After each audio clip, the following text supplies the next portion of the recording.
So I'm Rick Harnish. I'm the executive director of the High Speed Rail Alliance. We're a nonprofit. We're an educational group supported by our members. And I will start the presentation.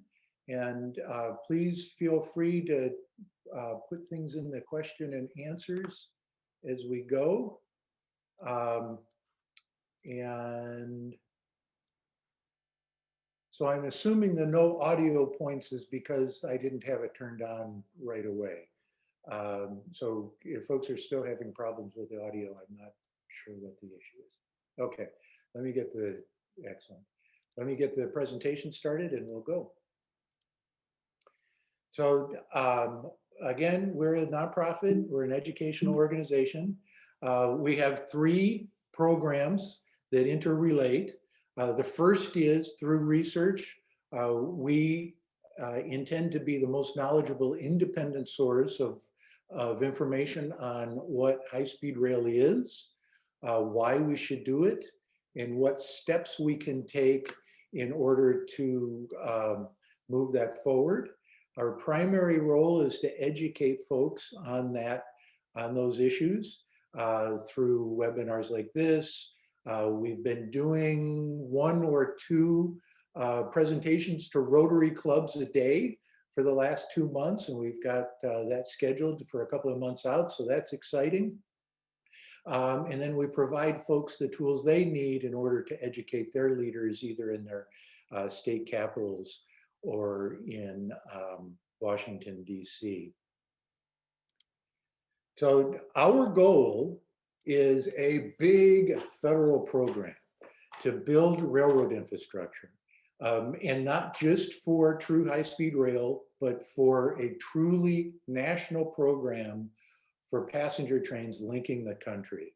And we believe that that program needs to impact 49 states in order to gain the full political support and business case for building it.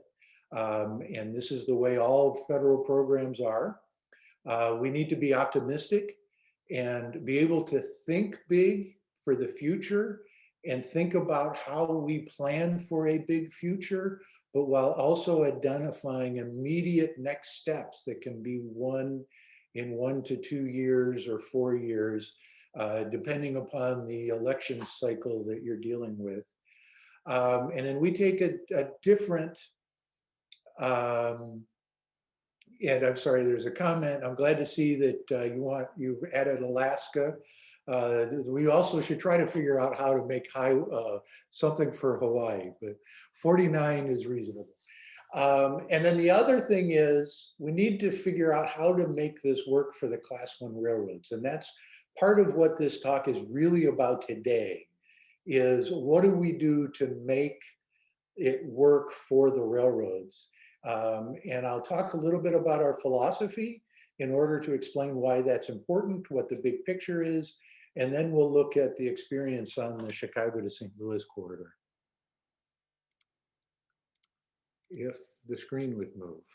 So this is really important right now, and things are very urgent right now. We need to really amp up our communications and get folks throughout the country saying, I want more passenger trains.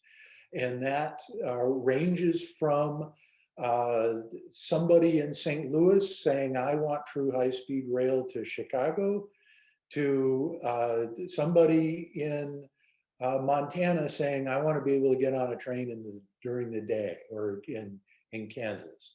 But this is a critical moment because we do have a Secretary of Transportation who is not from the highway industry. He's a mayor, and he's made it very clear that he wants to figure out how to do high-speed rail.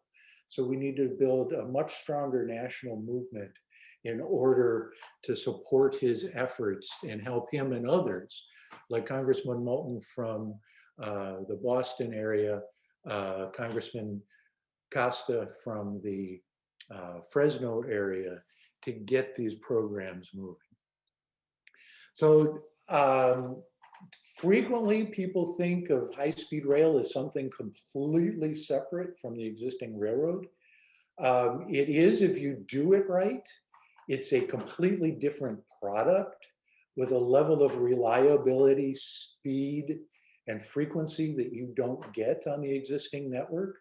But from a technical point of view, it's really, you need to think of it as just an extension of the existing railroad network that we've been building in this country for almost 200 years now. With the experience that you've had, you know, this is a proven technology, and we need to think of it more as building blocks that can be assembled in different ways depending upon what current assets you have, what the market asset is, what your long-term plans are. And these are, on the infrastructure side, some of those key building blocks. I strongly believe, as do the freight railroads, and remember, we believe that we need to have the freight railroads on board as a advocate and proponent. If you want to go faster than 90 miles an hour, you really have to separate the faster trains, and I'm going to include in that lightweight freight trains, which there are a few now around the world. Need to separate that out to go faster than 90. If you want to go faster than 110, you've got to separate the roads so that people don't drive their cars in front of trains and up the works. If you want to go faster than 125, you need to electrify. The faster you go, the more rigid the track needs to be. Fencing is always a good idea, right? And if you want to go faster than 160, you probably are going to have to build a new railroad or straighten out an existing railroad. I mean, except a very few cases, one of them being Chicago to Fort Wayne. Again, thinking of this as a building block approach for the infrastructure so that you can think differently depending upon what's there existing and what you want to accomplish. But in order to narrow this down, to make it easier to discuss, we've brought this down to 3 categories, which roughly align with the Federal Railroad Administration's categories.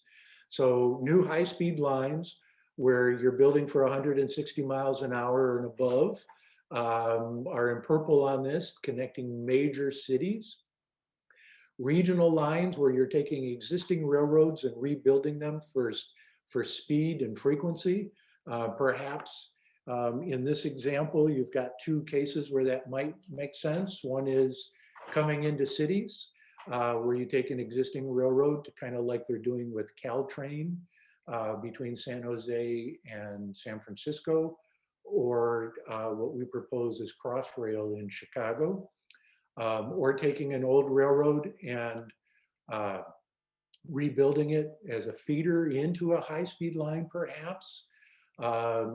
Shared use lines where you're sharing with freight trains at 80 miles or 89 or 90 miles an hour. And the point here, though, is that if you do it right, you could have a train that starts out in the country on an 80-mile-an-hour line, switches to a high-speed line, switches to a regional line, and coming into the city, and linking, you know, with good, strong connections to other lines and other bus lines to create a network.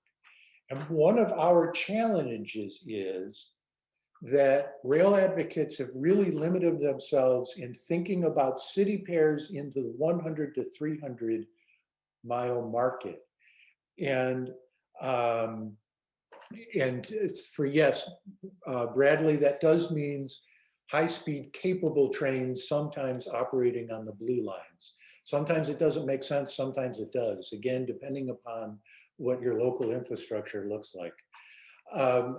But in order to think about this, you have to think about networks, not city pairs. And you can't just think about 100 to 300 mile trips. All that describes is if somebody lives near a hub airport and is going to a destination to a hub airport, when will they decide to take the train or to fly?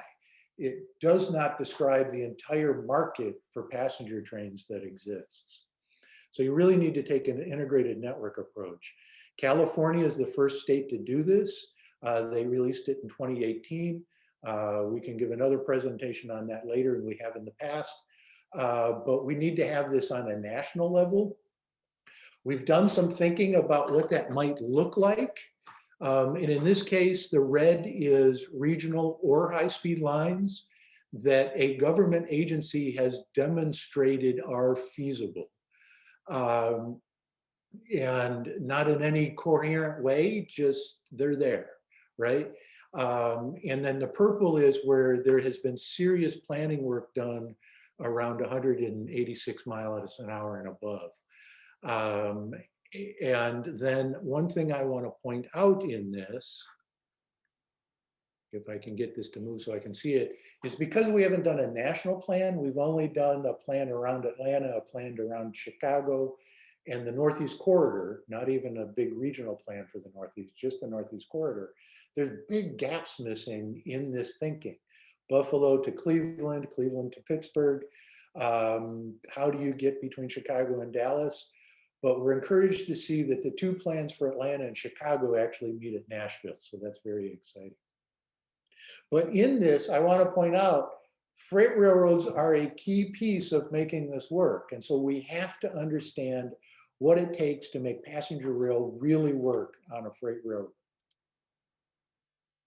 And I just want to emphasize, you know, this seems crazy if you're used to dealing with in the rail advocacy world to think about connecting the entire country. But in 1947, we started, this was the first formal proposal that was fairly agreed to. There were other proposals, but this one was formally agreed to in 1947 for a new all-weather highway network connecting the entire, at that time, the entire country. This was the second federal highway program. The first actually started in 1916 and was finished in the 20s. So you really do need to think national if we're going to build the right kind of coalition for this to mean.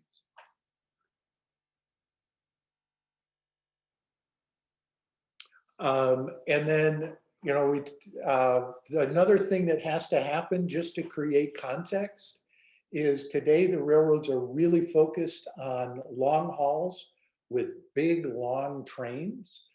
And they do very well at that. They don't do well at the short stuff, and they don't do well with connections. So, you know, we have a problem here in Chicago. I'm a resident of Chicago, where you've got a lot of freight coming by train to Chicago, and then it gets trucked from Chicago east. So we've got a lot of highway congestion that wouldn't be there if the railroad network was designed differently. Part of that would be to make passenger trains and freight trains look more alike. So that you could build infrastructure where you could run shorter, faster trains, freight trains that were more frequent.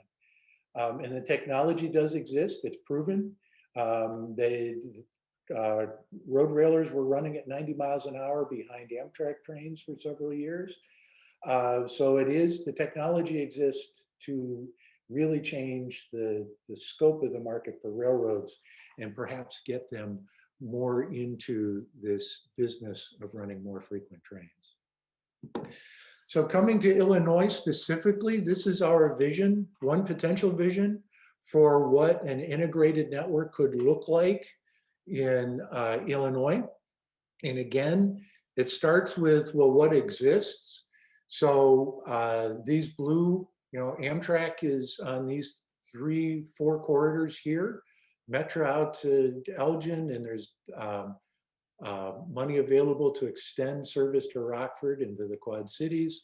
New service should be talked about in the Illinois Valley and planned for. We believe that a great starter for a great place for a true new high-speed line would be to go this way for multiple reasons based on the existing assets, getting Decatur in, etc.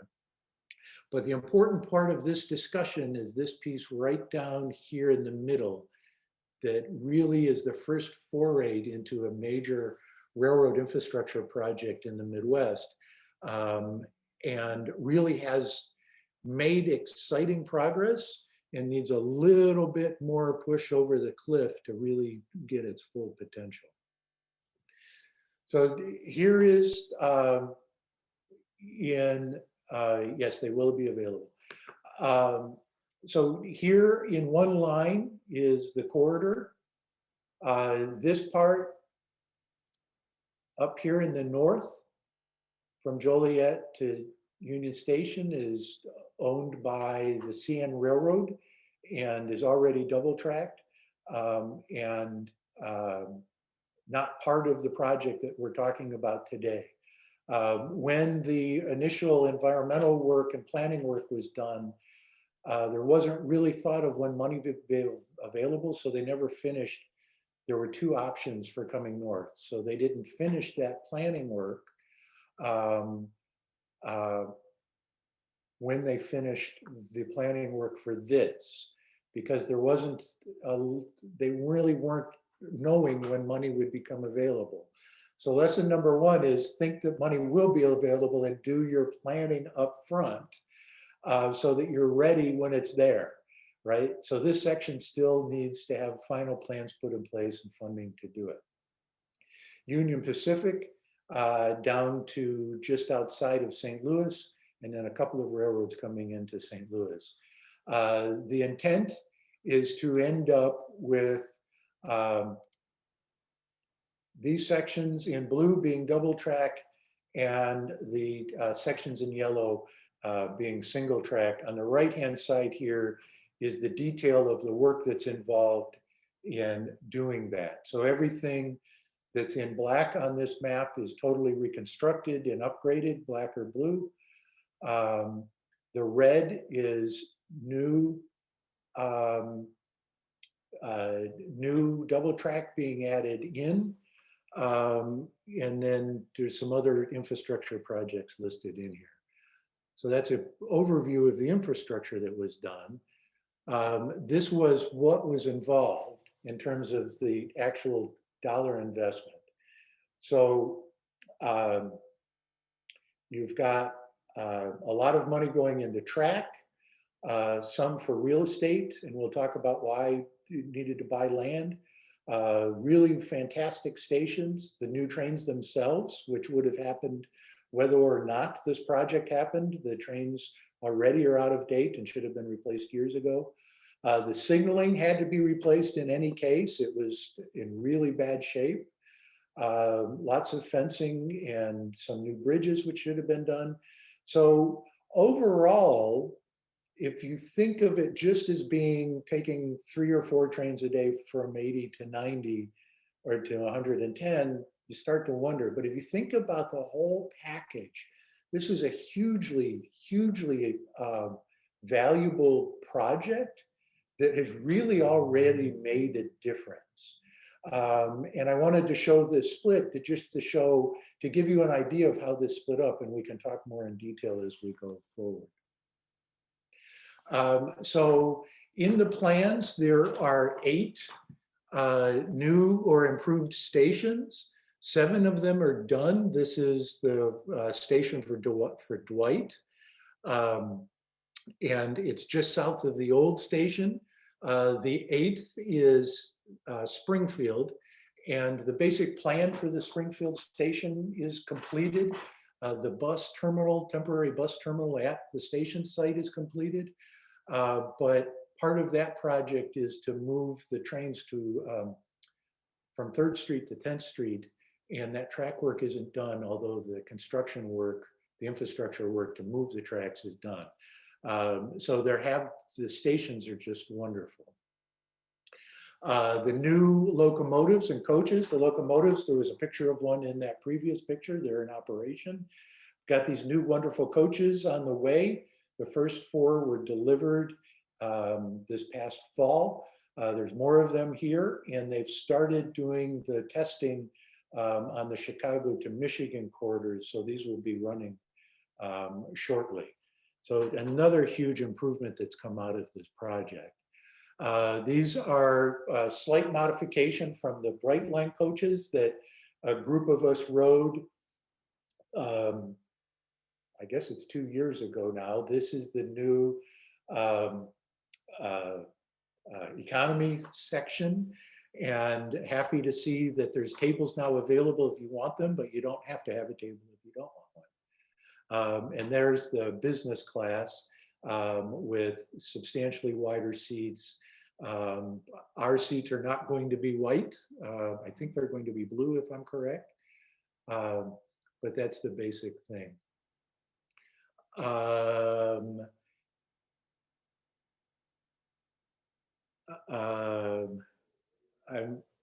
There is a little bit of cutoff, I think, but not much on these slides.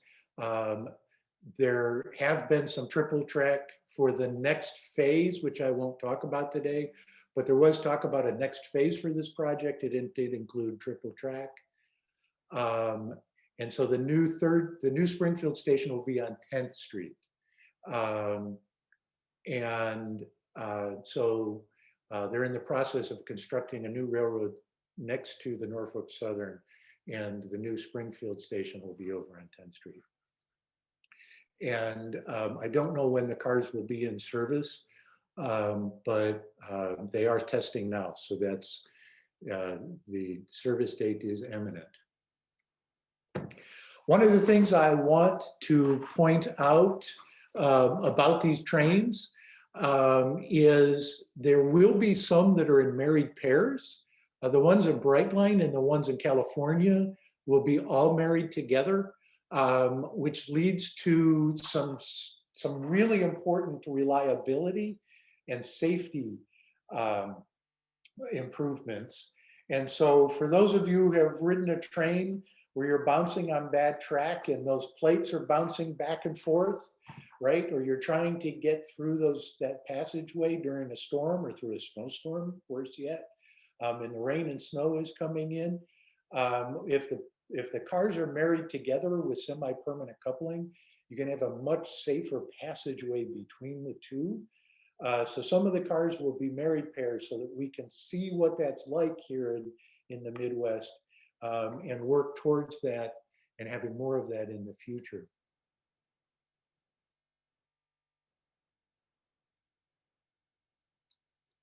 So the next step along the line in terms of infrastructure is this basically was, instead of an upgrade or an improvement, it really was reconstructing the railroad.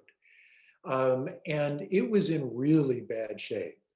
And so they did a ground up reconstruction, new rock, new ties, new rail, taking the track centers from 15 or 17 feet out to 25 feet, which allows more reliability in terms of maintenance issues, et cetera. New second main. So this is already making the system much more reliable and more fluid. So we've already had a huge benefit because of this. They've also fenced it in the communities, which is an important safety benefit. So there's benefit number one we're already benefiting from in a big way.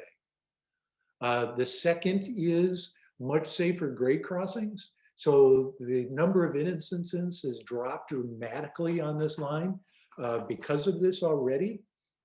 So new clog gates at all intersections, all public intersections and private intersections all have gates. And I remember in the old days, you know, somebody pulling out of his driveway. And so I was delayed for 3 or 4 hours from Normal to Chicago because somebody pulled out of his driveway and didn't know a train was coming. So crossings like that have been closed, and the ones that haven't been closed have gates on them so that people know. An interesting feature here is there's also gates to keep pedestrians off the track. And then they created these slip gates around so that if the gate comes down and they panic, they can run around this gate to come out and get out of the way of the train.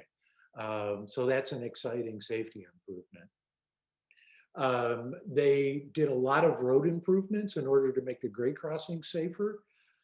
So this is a benefit to communities that don't have stations that's not talked about a lot, but a key benefit that has come out of this project already.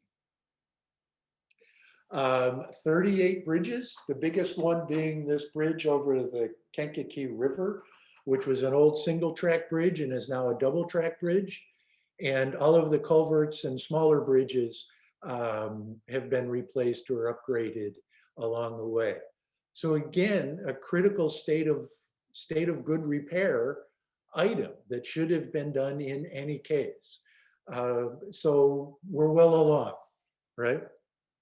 But unfortunately, and then the last piece is, and this is the biggest in my mind, I remember being on trains that had to slow down to 15 miles an hour because the rain knocked the signals out. That's how bad the signaling had gotten. And because of the positive train control requirement for the freight railroads, and because of this project, that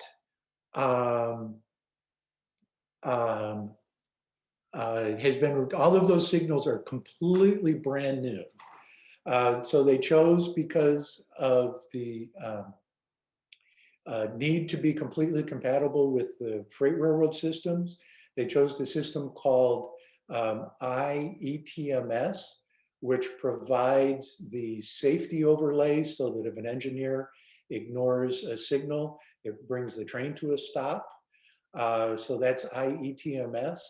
And then they added to that ITCS, which communicates with the grade crossings so that grade crossings can be variable going down or up depending upon when how fast the train is moving, and also in the future provide recognition for whether a train is sitting on the crossing after the gates go down to slow the train before it gets there. So again, a huge technology advancement, but not quite done. So there are two pieces. Yes, a car sitting in the crossing. Thank you. So two huge improvements that have come out of this. The challenge is the project's not completely done, and I don't have answers for you as to what specifically it is holding things up. But I do know that part of the delay was we had a presidential administration that wasn't thrilled about railroads. So there's a potential that they delayed some of the regulatory issues around signaling. We do know that we had a governor that wasn't so thrilled about this project for 4 years, that caused at least a year's worth of delay in the project. So there's another lesson. You need to make sure that the local support, you've built enough local support at the beginning of the project that they continue to be very aggressive in pushing the project even after it's underway, and making sure that even if there is a change in administration, that they just keep it moving, right? So one of the challenges here is a key part of this project was to add double track at the north end, just south of Joliet. That Kankakee Bridge was built for that double track. And unfortunately, they haven't been able to finish it. And I apologize to you, I don't know why. But one of the things we need to do is get the community's leaders along the line saying, finish this. Whatever the issues are, and I'm sure they're valid reasons, let's just get through those issues, figure out a way to fix them and get this second track in and start talking about additional frequencies. So that's one issue, is completing the double track up at the north end. The other issue is with the IETMS. So again, I don't have specific answers as to what the issues are there. It appears that, one of the challenges was that when the railroads decided to choose IETMS as the system that they would use to meet their positive train control requirements, it wasn't a fully designed system yet. And there are fully designed proven systems, but they require a lot more hardware. So you actually have to have sensors in the track that sense where the train is. It would have been incredibly impractical to install that nationwide in the crash 10 years that they had to do it. So it was believed that IETMS would meet all of the requirements that you have to have in order to run faster than 90. And one of the breakpoints in our regulations is 90 miles an hour for the type of signaling that you need. And it was realized after the project was totally scoped out that it was not going to be sufficient for that. Um, Kevin, I will get to your answer in a second. Um, so, um, uh, excuse me, let me regroup here. So it appears that that changed. And with UP having to do this crash course of building PTC all around the country, they didn't have the resources to figure out what to do to get to 110. And then with an administration that wasn't interested in getting through that path, it probably delayed the thing. But on a technical perspective, it appears that the problem is that going through this path of finding out where the train is, communicating where the train is through the main servers to the dispatcher and back through the signals and all of that, that takes too many seconds. And so that appears to be what the issue is for going 110. What we need, again, is the community leaders along the line saying to Governor Pritzker, to Congress, to the administration, get this project done. And if it takes more money to redesign the system, we need to put the hardware in to fill in the gaps, do it. And we really have to solve that because there are other places that we're going to have to solve these problems. So it's critical for the national program that Illinois really push forward and get this project done as fast as possible. So in sum, we're at the point where where we've got a project that could be, as we talked about at the beginning, we need to have a big picture plan. We need some immediate wins. This one is poised to be a quick win within the Biden administration. And it's time to really rally the troops again and get this project done. And so Kevin has said he doesn't have confidence in us in being successful if we don't have the answers. And I will just be very frank, I think I do have the answers. I don't want to be on the record publicly of being the one that says them out loud. But the really, when it comes down to it, the specifics are not important. What's important is that we rally the troops and make this happen and get this project done. And it's an easy win for the Biden administration. I just want to emphasize that. So the short of this is we did really good with this project. It's frustrating that we didn't get to 110 like it was promised, but if we did very well. And the question is, what happens next? And really, when it comes down to it, the train schedule is what matters. And so this is purely speculative. And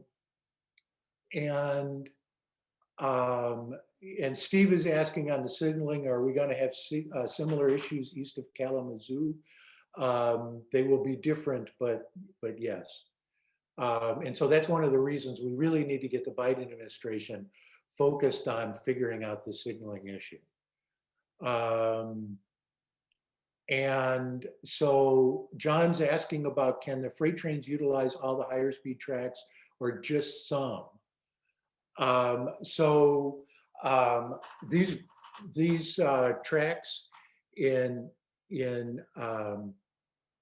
are used by freight trains today.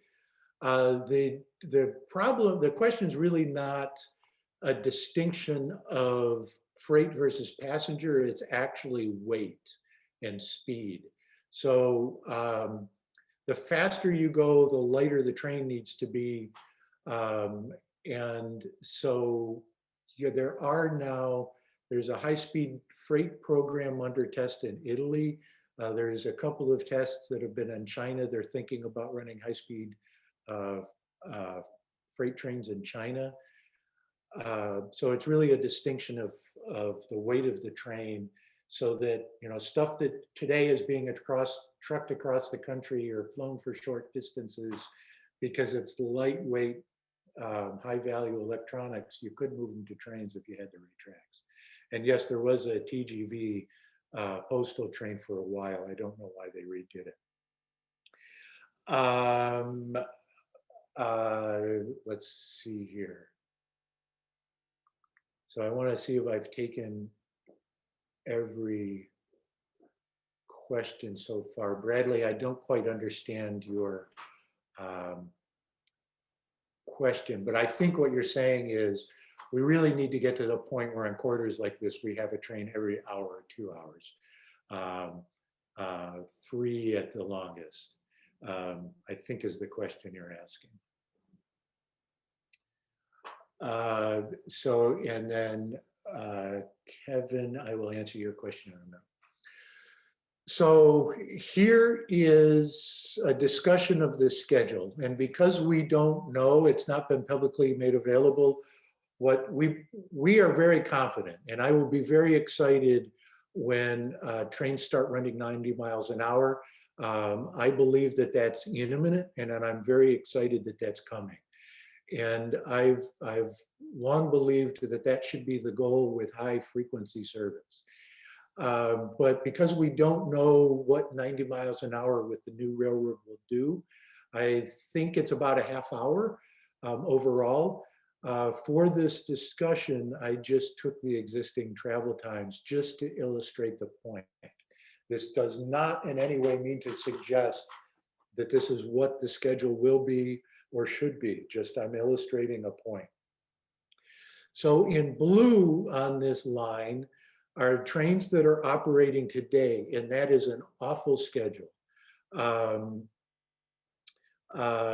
for Peter Laws, there aren't any longer any sections where they're doing less than 15 miles. There's one section north, but most of that's been taken care of again as part of this infrastructure program over time. I'm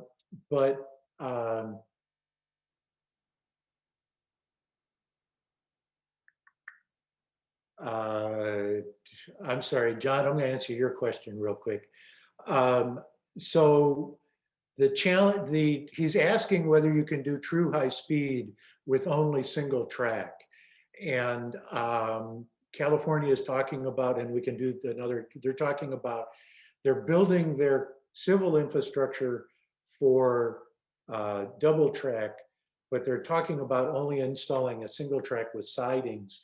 And that's okay with the number of frequencies that they're talking about running for that first demonstration segment, but they're going to come back in and put the double track in later.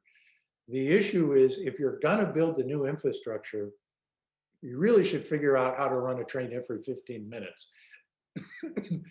And in that case, you really do have to have double track in order to run that much frequencies. So this is a discussion of what I think you need to get to have a truly auto-competitive schedule. And I can't see it because I've got the questions and answers.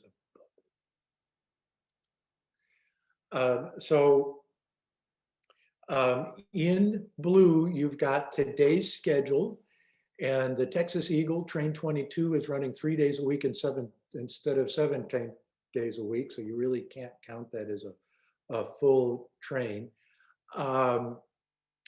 But this really is the minimum level of service you need to make it okay to take a train from Springfield or Bloomington to Chicago and vice versa. Really doesn't work for St. Louis, and it doesn't work for when Springfield is back in session and things are moving down there.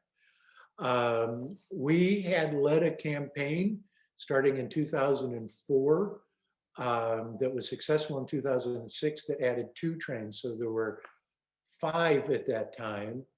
So you add these pink in, and now you are getting to a point where it started to make sense. But there was a real problem with this gap between 10 o'clock and 5 o'clock out of Springfield, because business typically wrapped up You know, if business was going to wrap up down there, it was at around 3. So people didn't want to stick around for 2 hours to wait for that train. So you really had to have this in the middle there. To be competitive, really should have a later train in the day so that people can stay for a long dinner. And then at the north end, really needed a train that gets you there before the start of business, right? So this is the schedule you really need in order to make this competitive. And it pretty much works even at the old pre-Reconstruction times if you do something about having a train sitting in Springfield for the night in each direction. Taking a half hour out of the schedule makes it better. That's exciting. The challenge is to make it really work, you got to get closer to 3 hours, which means completely rebuilding the railroad. So this is why I would be happy with talking about adding more frequencies right away at 90 miles an hour. And what does it take to do that? We don't know. Nobody studied that question. But what we need to do is get again, so let's focus on getting this project moving forward as an immediate win that the Biden administration can tout as real progress during this term. And that means building a new coalition, rebuilding the old coalition, and saying, we want more frequent service now. We want it at 90 miles an hour. That means figuring out what to do with that double track section. What does it take to make this happen? It might mean buying new trains, building the size of the fleet, etc. And so that would be a leading goal that we could have as a coalescing goal around getting the administration an immediate win to build the case for a national system. The other, of course, being getting true high-speed trains running on a demonstration segment in California, getting construction started on true high-speed rail between Dallas and Houston, getting meaningful work underway on the Pacific Northwest, other segments out there, plus by the end of the administration, let's have a true national vision for an integrated network of fast freight and fast passenger trains that combines shared use lines with regional lines and high-speed lines.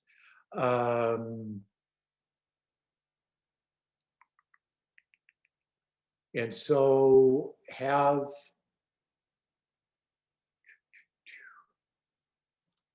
okay, so I closed my questions and answers. Let me see if there were any questions around this particular schedule.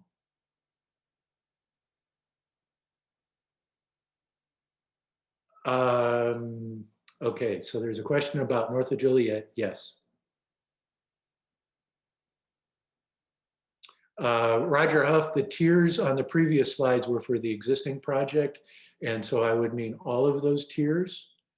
And David, yes, Spain does have single tracked high-speed lines. I've seen arguments that they're probably not running enough frequencies to make it worth it. And perhaps they should have built them as double track with a mix of freight. Do existing trains have the needed air filtration systems for the new COVID reality? And actually, Metro already installed those a couple of years ago on their commuter trains, and these will have. Kevin Brubaker, the blue are the current trains today. We are at 2 trains a day with a 3rd train every 3rd week. The orange is the pre-COVID schedule. And John, yes, it's imperative that the train be on time, and the infrastructure that they built is what makes it possible to run those trains on time, except for the north end, which we'll get to in a minute. And yes, all of the infrastructure is on privately owned infrastructure, which is why we have to figure out how to get the private railroads to see this as a business as opposed to a burden. And we do need to buy new equipment. So I guess we need to talk more about the ends. There's a question about the bridge over the Mississippi. Kevin, the question about additional frequencies, we don't have the answer to that. We argued that we should be talking about more frequencies, but they decided to take the existing speeds and go with additional speed, or the additional frequencies and go with more speeds. They did do some work on that on a full build out for 10 trains a day at 110 miles an hour.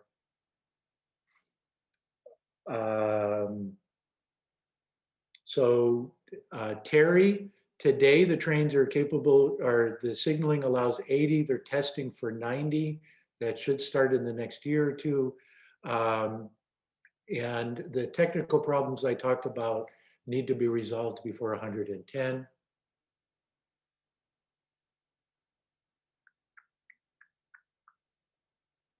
And Jim, I don't have access to the 110 right now. I could do that. And there are a lot of questions. I'm sorry,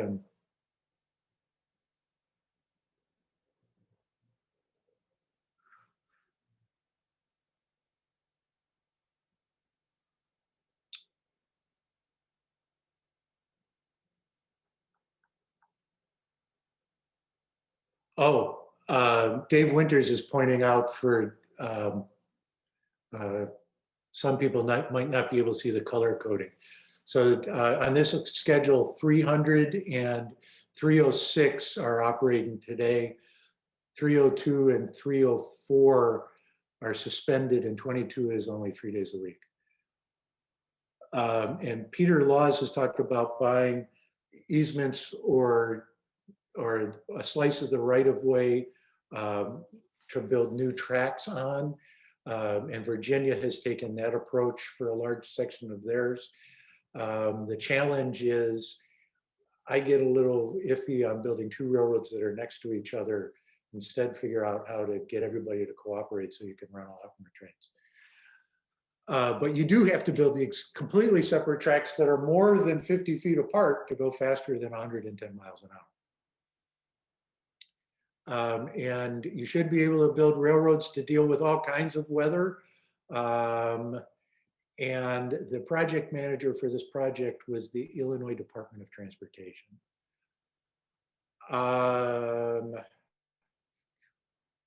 So I think I got to all the questions but the endpoints.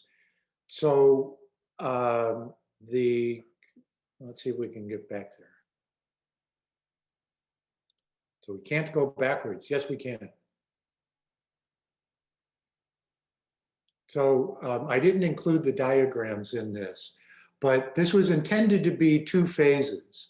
The first phase, rebuilding from Joliet to just outside of St. Louis, was the first phase, and the 5 trains a day, 4 of them would go 110 instead of 80 miles an hour.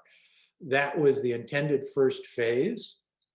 They designed the second phase, which would deal with the issues north of Joliet and deal with getting across the Mississippi River at St. Louis. And instead of this being blue with double track and orange with single track, it would go to a minimum of double track with about a third of it being triple track. And that was to run 10 trains a day at 110 miles an hour. So the Tier 1 EIS was done on that.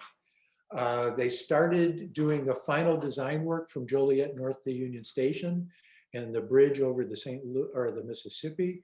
That process got started, but the Rauner administration stopped that planning work, unfortunately. But the basic understanding of what needs to happen is known. And the basic idea was there are 4 places you're crossing busy freight lines here. And so the project at that point was leaning towards using the Rock Island, which is a Metro-owned line, to come up around this way and then build a new connection into Union Station. That still could move forward, but the state would need to complete the design work on that. It is possible there have already been improvements made up at the north end that have made this more reliable up here. It used to be really bad. It's not as bad as it used to be. So in my mind, it should be possible to add frequencies.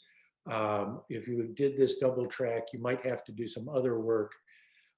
There is another project that's underway to rebuild one of the 2 bridges across the Mississippi. That's under construction, and that'll improve reliability at the south end as well.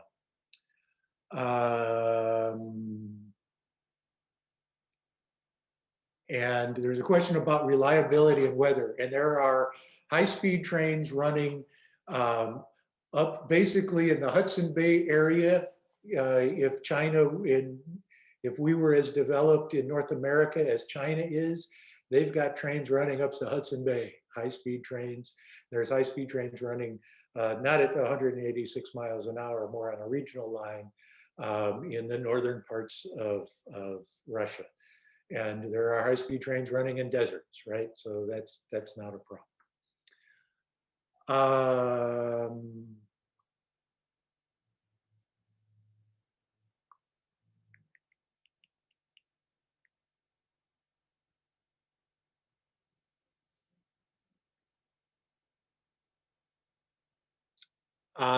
So Tom Cooper has brought up an issue about stations.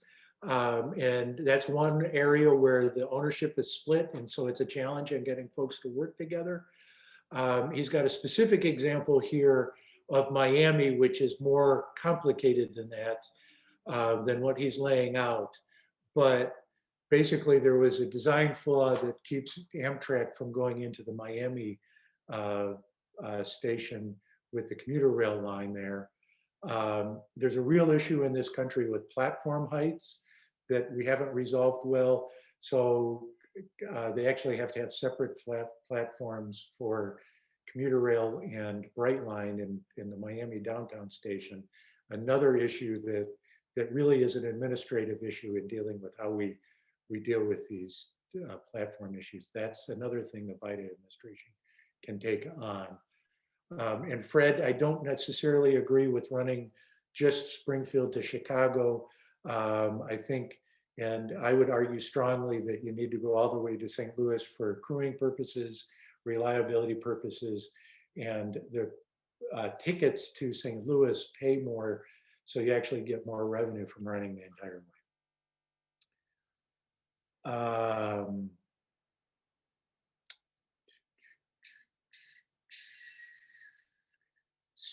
So I think I've covered all of the questions to this point. Let me go beyond to remind myself, since I'm distracted with myself with the questions. We've got the schedule, so we need to do that. So the things that need to be done are get to 90 within this year. I think that's doable. Let's make that happen. Get the new trains running shortly. That's very doable. Figure out what it takes to get the trains running at 110. Not sure what the timetable for that is, but let's make that a priority and get that section of double track completed at the north end. So those are the immediate things that need to happen on this. Springfield is still in the process of building the new tracks through downtown Springfield. That will be a huge improvement. The new station there will be a big improvement. little disappointed that it's not quite walking distance from the Capitol like the other one is, but it's not, it's only 7 blocks farther away. So that's what needs to happen there. As part of that, as a state, we also need to be rethinking about what happens with Metro going forward. How do we make Metro work throughout the day and from suburb to suburb, not just focused 80% of its market on going from suburbs to downtown for work. That needs to be integrated with what happens with the Amtrak services, both on this line and on other lines throughout the state. We need to ramp up statewide integrated plans, not just for Illinois, but every state, and then move that up to a federal plan, not regional plans. And I would like to see us talking about a train station at O'Hare. And if we start thinking about these things as a big picture, the most important opportunity is the surface transportation program and how that is being debated right now in Congress. What does this look like over the next, what does the transportation program look like over the next 5 to 10 years? That's being debated right now. So one of the things we need to do is talk positively about this project, about the wins that we've had with this project, the wins that we've had with California, and we've had a lot of wins in California, and talk about how we need to replicate that nationwide. We've got the foundation and congressional leaders to do that with Moulton in Boston, introducing a bill in the last session that would create a high-speed rail program. Representative Costa that represents Fresno reintroduced a bill yesterday that would modify a couple of programs to make it easier to build high-speed rail and expand those programs. That's exciting. Representative DeFazio got a bill through the House that would create a big program to expand Amtrak through the country, throughout the country.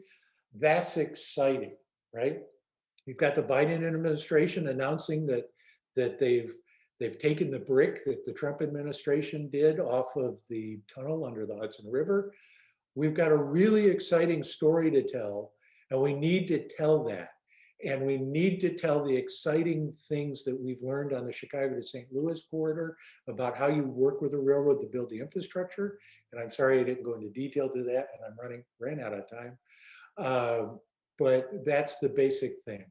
So this was a long presentation by one talking head. I apologize for that. I've hit the time. If there's any pressing questions, get them in now. And I will be happy to answer them. And those who budgeted an hour, I'm sorry I went over. And yes, you're correct, Peter. There's the authorization which creates the program. That expires on September 30th. And then there's the annual appropriation that actually spends the money. That also has to be decided by September 30th. It's easier to get them to spend the money if they've authorized it, but there's also some program changes that need to be made in the authorization. And then we did 2 emergency appropriations last year called COVID relief. They're in the midst of debating the 3rd one right now. And it's critical that Amtrak and commuter railroads get funds so that in Amtrak's case, I think they made a huge mistake by going back to 3 trains a day, going to 3 trains a day. We need to get Congress telling Amtrak go to 7 trains a day. So the last piece, go to our website if you haven't yet, sign the petition, get your friends to sign the petition. If you have a more detailed question, feel free to call me.